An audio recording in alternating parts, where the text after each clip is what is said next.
ാക്കുന്ന മാഫിയകൾക്കെതിരെ സമൂഹത്തെ ഉണർത്തുക എന്ന ലക്ഷ്യത്തോടെ തൃശൂർ സ്വദേശി പത്മകുമാർ രാമചന്ദ്രൻ ഒരുക്കിയ ടെലിഫിലിം ബ്രോയിലർ ശ്രദ്ധേയമാകും.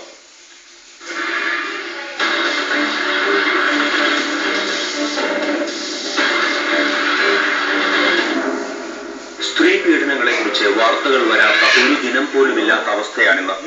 ബോധവൽക്കരണങ്ങളും സ്ത്രീ ശാക്തീകരണ പരിപാടികളും ഒട്ടേറെ നടക്കുന്നുണ്ടെങ്കിലും പീഡനങ്ങൾ കുറയാത്തതിന് കാരണങ്ങൾ പലതാണ്.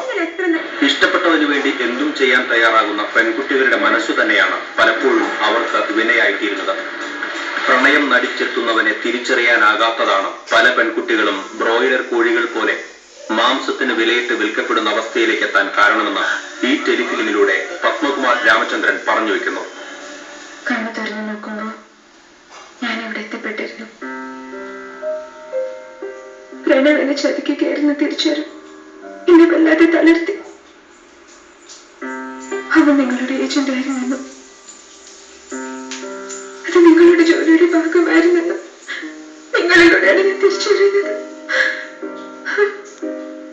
ആ നിമിഷം തന്നെ ഞാൻ മരിച്ചു പോയിരുന്നു. ഉപരിപഠനത്തിനായി കൗമാരപ്രായത്തിൽ തന്നെ നാടും വീടും വിട്ട് അന്യനാട്ടിലെത്തുന്നവരാണ് ഇത്തരം പ്രണയക്കെണികളിൽ പെട്ടുപോകുന്നതും ചക്രവ്യൂഹങ്ങളിൽപ്പെട്ട അഭിമന്യുവിനെ പോലെ എരിഞ്ഞടങ്ങുന്നതും. ബാംഗ്ലൂർ പോലെയുള്ള ഹൈടെക് സിറ്റികളിൽ സ്ത്രീകളെ വലിയ വലിയ ലോഡ്ജുകളിൽ പാർപ്പിച്ചുകൊണ്ട് കച്ചവടം, അത് വളരെ പച്ചയായി പറഞ്ഞു കഴിഞ്ഞാൽ വളരെ മാംസ കച്ചവടം, വളരെ ഡേ ഓർ നൈറ്റ് ഒന്നും ഇല്ലാതെ ഇങ്ങനെ നടന്നുകൊണ്ടിരിക്കുക. അപ്പൊ അതിനെ ബേസ് ചെയ്തുകൊണ്ടാണ് നമ്മൾ ഇത് ചിത്രം ചെയ്തത് തന്നെ. അന്തരിച്ച കവിയും ചലച്ചിത്ര താരവുമായ മുല്ലനേഴി മാഷിന്റെ വിദ്യാർത്ഥിയായിരിക്കുമ്പോഴാണ് എഴുത്തിനോടും സിനിമയോടുമെല്ലാം പത്മകുമാറിന് കമ്പം തുടങ്ങിയത്. വളർന്നപ്പോൾ വെബ് ഡിസൈനറായി ജോലി ആരംഭിച്ചെങ്കിലും സിനിമയോടുള്ള അടങ്ങാത്ത അഭിനിവേശം ഉള്ളിലുണ്ടായിരുന്നു.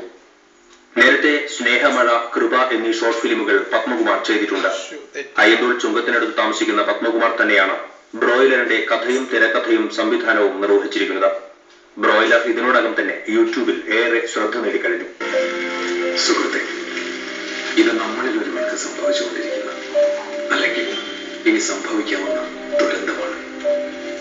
ഒരെടുത്തുചാട്ടത്തിന് മുൻപ് ഒന്ന് സൂക്ഷിച്ചു നോക്കുക. മുൻപിലൊരു ചതിക്കുഴി ഉണ്ടോ എന്ന്. ആ ചതിക്കുഴിയിൽ വീണാൽ പിന്നെ തിരിച്ചു കയറുക വളരെ ദുർഘടമാണ്. കാരണം നാം ജീവിക്കുന്നത് ബ്രോയിലർ സംസ്കാരത്തിന്റെ കാലഘട്ടത്തിലാണ്. Cultural desk, TCV.